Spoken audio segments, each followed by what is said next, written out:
Grand గాలా ఈ ఫిబ్రవరి 23న ఉదయం 10 గంటల నుండి మాదాపూర్ ఎన్ కన్వెన్షన్ లో. Tickets available on book my show Paytm. నమస్కారం, ఐ డ్రీమ్ ప్రేక్షకులకు స్వాగతం. ఇవాళ మనతో పాటు ఉన్నారు లతా బోట్ల గారు. వారితో మాట్లాడి మరిన్ని విషయాలు తెలుసుకుందాం. నమస్కారం అండి. నమస్తే అమ్మా. అమ్మ, మీరు దత్త ఉపాసన ఎక్కువగా చేస్తూ ఉంటారండి. అయితే దత్త ఉపాసకులు కానీ దత్తాత్రేయుల భక్తులు కానీ మేడి చెట్టుకి చాలా ప్రాముఖ్యత ఇస్తూ ఉంటారు. మేడి చెట్టులో స్వామి స్వయంగా ఉంటారు అని అంటారు కదా. అయితే ఆ మేడి చెట్టు విశిష్టత గురించి, మేడి చెట్టుని ఎలా ఆరాధించాలి అనే విషయం గురించి ఇవాళ మా ప్రేక్షకులకు తెలియజేస్తారా అండి? తప్పకుండా, చాలా చక్కటి ప్రశ్న. మేడి చెట్టు అని అంటే చాలా పవిత్రమైన చెట్టు. దాన్ని ఔదంబర వృక్షం అని అంటాం.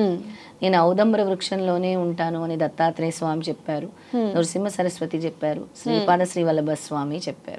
వీళ్ళందరూ కూడా మేడి చెట్టులోనే ఉన్నానని చెప్తారు. దీనికి పూర్వము విష్ణు అవతారమే దత్తాత్రేయ స్వామి. దీనికి పూర్వం ఒక చిన్న కథ చెప్తాను. హిరణ్యకశపుడిని వధించినప్పుడు లక్ష్మీ నరసింహస్వామి ఆయనకి చేతులు, గోర్లు అన్నీ కూడా మంటలు వచ్చేస్తూ ఉంటుందన్నమాట. అప్పుడు అమ్మవారు లక్ష్మీదేవి చక్కగా కూడా ఈ మేడి చెట్టు ఆకుల్ని నూరి ఆ రసాన్ని అంతా కూడా పెట్టగానే ఆ మంటలు అనేవి తగ్గిపోయాయి. స్వామికి పూసారు అమ్మవారు మొత్తం కూడా.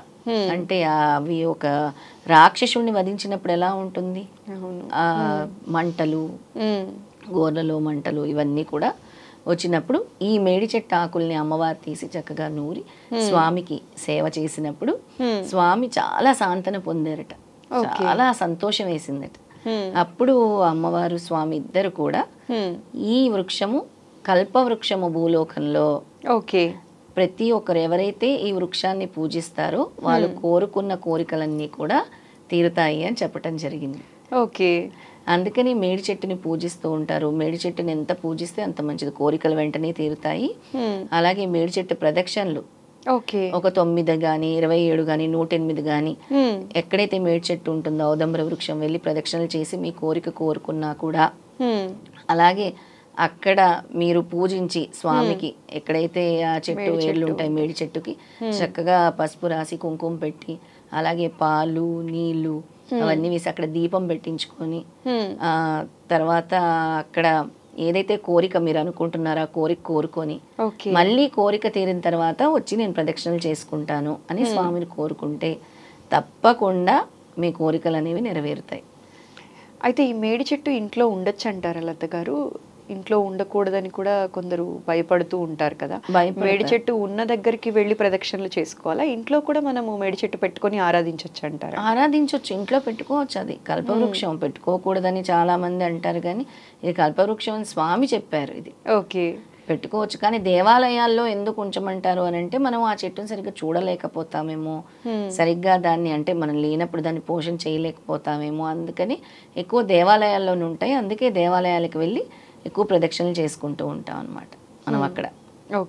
ప్రతి దత్త క్షేత్రంలో కూడా ఈ వృక్షం కనబడుతుంది, ఔదంబర వృక్షం. అయితే లత గారు, దత్తక్షేత్రం అనగానే మనకి గుర్తొచ్చేది గానుగాపూర్ అండి.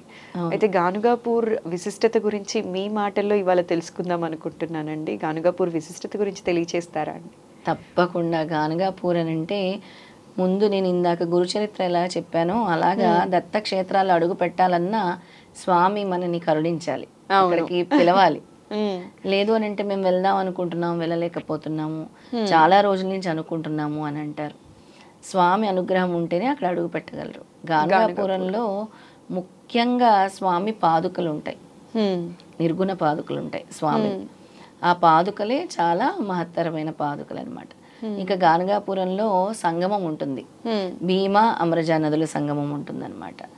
ఈ భీమా అమృజ నదుల గురించి ఏం చెప్తారు అని అంటే, దేవతలు అంటే తీసుకెళ్తున్నప్పుడు అమృతం ఒక చుక్క అక్కడ పడింది, ఆ అమృత కుండమే ఇది భీమా అమృజ నదులు కలిసిన సంగమము అని అంటారు. అందుకని ఎవరికి ఎటువంటి రోగాలు ఉన్నా కూడా వెళ్ళి ఆ సంగమంలో స్నానం చేస్తే సర్వ పాపాలు, సర్వ రోగాలు, సర్వ కర్మలు కూడా హరిస్తాయి అని అంటారు. ఆ సంగమంలో స్నానం ఆచరిస్తే. ఇక గానుగాపురంలో విశేషమైనది అది. అది కాకుండా అష్టతీర్థాలు ఉంటాయి గానుగాపురంలో. అష్టతీర్థాలన్నీ కూడా గానుగాపురంలో చూడాలనుకుంటే చూడొచ్చు. అష్టతీర్థాలు అన్నీ కూడా మొదలవుతాయి అన్నమాట. మనకి చక్ర తీర్థము, కోటి తీర్థము, ఇవన్నీ తీర్థాలు కూడా ఉంటాయి. అష్టతీర్థాలు అంటాం మనం వాటిని. అంటే కాశీ వెళ్ళాల్సిన పని లేకుండా స్వామి ఒక భక్తుడి కోసం ఇక్కడికే అష్టతీర్థాలు తీసుకొచ్చారు, ఇక్కడే ఉంది అని. ఓకే, అది. ఆ తర్వాత సంగమం దగ్గర మేడి చెట్టు ఔదంబర వృక్షం ఉంటుంది. ఆ ఔదంబర వృక్షంలోనే నేను ఉన్నాను అని చెప్తారు స్వామి. ఎప్పుడైనా సరే మీరు నన్ను చూడాలి అనుకుంటే ఔదంబర వృక్షంలోనే నేను ఉంటాను, అక్కడ వచ్చి మీరు నన్ను కొలుచుకుంటే చాలు, మీకు నేను అభయహస్తం ఇస్తున్నాను, మీ కోరికలు నేను నెరవేరుస్తాను అని చెప్పారు. ఓకే, అంటే గానగాపురం ఒక్కటే కాదు, గానగాపురము చాలా ఏమంటారు, చాలా పవిత్రమైన క్షేత్రము, చాలా పవర్ఫుల్ క్షేత్రం అని కూడా ఎందుకు అంటారంటే సంగమము, ఔదంబర వృక్షము, స్వామి పాదుకలు ఉన్నాయి, అన్ని కలబోత కాబట్టి గానగాపూర్ విశేషం అంతటిది. ఒక్కసారి గానగాపూర్ వెళ్ళొచ్చిన వాళ్ళ కోరికలు చాలా మంది కూడా తీరాయి. అసలు అనుకున్న వాళ్ళు లక్షల్లో.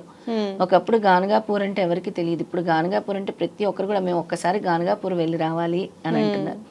అలాంటి ఈ గానగాపురం ఈరోజు వెళ్తే లక్షల మందితో కిటకిటలాడుతూ ఉంది. ఈ సంగతి స్వామి 13వ శతాబ్దంలోనే చెప్పారు. కలియుగంలో 2000వ శతాబ్దం తర్వాత అంటే 2020 తర్వాత నుంచి నా దత్తక్షేత్రాల్లో చీమల దూరని సందు ఏర్పడుతుంది. అంటే చీమలకు కూడా ప్లేస్ ఉండదు, అంతటి భక్తులు వస్తారని స్వామి ఏ విధంగా చెప్పారో అలాగే దత్తుడి గురించి చాలా మందికి విశేషంగా తెలుస్తుంది. చాలామంది గానగాపురం కానీ, కురవపురం కానీ, పిఠాపురం కానీ, దత్తక్షేత్రాలు కానీ వెళ్ళటం జరుగుతుంది. అందులో భాగంగా స్వామి నన్ను ఎంచుకోవటం నిజంగా నా అదృష్టంగా భావిస్తున్నాను. అయితే లత గారు, గానగాపూర్ అన్న, దత్తాత్రేయుల వారన్నా కూడా వెంటనే గుర్తొచ్చేది దత్త భిక్ష అండి. దత్త భిక్ష ఎలా చెయ్యాలి, దత్త భిక్ష ప్రాసెస్ ఏంటో కూడా చెప్పగలరా అండి? తప్పకుండా అండి. గానగాపూర్ వెళ్ళి అందరు కూడా పాదుకల దర్శనం చేసుకొని వచ్చేస్తూ ఉంటారు. అలా కదా, ఏంటి అంటే దత్త భిక్ష అనేది ఎందుకు వస్తుంది ఆనవాయితీ గానగాపురంలో అంటే, ప్రతిరోజు స్వామి మధ్యాహ్నం 12 గంటలకి భిక్ష స్వీకరించడానికి నేను వస్తాను అని వాళ్ళకి మాట ఇచ్చారు. ఓకే, అక్కడ కొన్ని కుటుంబాలకి, భాస్కర్ శర్మ కుటుంబాలకి, అలా ఆ ఊర్లో పండితులు ఎవరైతే ఉంటారో, ఇప్పుడు దత్తాత్రేయ టెంపుల్ ఎవరైతే చూస్తున్నారో వాళ్ళ కుటుంబాలందరికీ కూడా స్వామి మాట ఇచ్చారనమాట పూర్వం. అందుకే స్వామి ప్రతిరోజు మధ్యాహ్నం 12 గంటలకి భిక్షకు వస్తూ ఉంటారు గానగాపూర్కి. గానగాపూరే కాదు, గానగాపురం వస్తారు, కురవపురం వస్తారు, పిఠాపురం వస్తారు. ఓకే, ఎందుకు అనంటే పిఠాపురంలో కూడా స్వామి ప్రతిరోజు మధ్యాహ్నం 12 గంటలకి ఏ రూపంలో వచ్చి ఏ రూపంలో వెళ్తారో తెలియదు, వచ్చి ప్రసాదం స్వీకరించి వెళ్తారు. గానగాపురంలో కూడా అంతే, ఏ రూపంలో వచ్చి ఏ రూపంలో వెళ్తారో తెలియదు, వచ్చి ప్రసాదం స్వీకరించి వెళ్తారు. గురుచరిత్రలో ఉంటుంది, ఒకటే రోజు 8 ఊర్లకి నేను వస్తానని చెప్పి 8 మందికి మాటిచ్చి 8 ఊర్లకి 8 సార్లు, అంటే ఒకటే సమయంలో 8 ఇళ్ళకి వెళ్తారు స్వామి. అంటే ఒకటే స్వామి 8 చోట్ల ఉండటం జరుగుతుందన్నమాట. స్వామి ఎక్కడైనా ఉండొచ్చు, సర్వాంతర్యామి, ఎన్ని రూపాల్లోనే ఉండొచ్చు. ఆ దత్తక్షేత్రాలన్నింటిలో కూడా మధ్యాహ్నం 12ంటికి భిక్ష స్వీకరించడానికి స్వామి వస్తారు కాబట్టి అక్కడ భిక్ష ఏర్పాటు చేసుకోవచ్చు. గానగాపురంలో కొంతమంది మనకి భిక్ష తయారు చేసి ఇస్తారు అక్కడ. ఆ తయారు చేసిన భిక్షకి మనం కొంత రుసుము చెల్లించాల్సి ఉంటుంది. ఆ భిక్ష తీసుకొని అక్కడ వచ్చే వాళ్ళందరూ కూడా భవతి భిక్షాందేహి అని అడుగుతారు. చక్కగా అడిగినప్పుడు మనం భిక్ష వెయ్యాలి, అలాగే భిక్ష తీసుకోవాలి. మన అహంకారాన్ని అక్కడ వదిలేస్తున్నాం అనమాట. భిక్ష తీసుకునే సమయంలో వేసే సమయంలో కూడా అహంకారాన్ని వదిలేస్తున్నాం. చాలా ప్రేమతో స్వయంగా దత్తాత్రేయుల వారికి సమర్పిస్తున్నట్టు. దత్తాత్రేయ స్వామికి ఏం కావాలమ్మా, ఆయన తలుచుకుంటే ఏవైనా వస్తాయి అంతే కదా చిటికెలో. కానీ ఆయన వచ్చి ఎందుకు భిక్ష స్వీకరిస్తున్నారు? మరా కర్మల్ని తొలగించడం కోసం స్వామి వచ్చి భిక్ష స్వీకరిస్తున్నారు. ఈ అర్థాన్ని అందరు తెలియజేసుకోవాలి, అంటే దాన్ని అవగాహన చేసుకోవాలి. ఎంత చక్కగా చెప్పారండి. గానగాపూర్ విశేషాలు కానీ, దత్త భిక్ష గురించి కానీ అందరికీ అర్థమయ్యే రకంగా చెప్పినందుకు మరోసారి ధన్యవాదాలండి. జై గురుదత్త. జై గురుదత్త.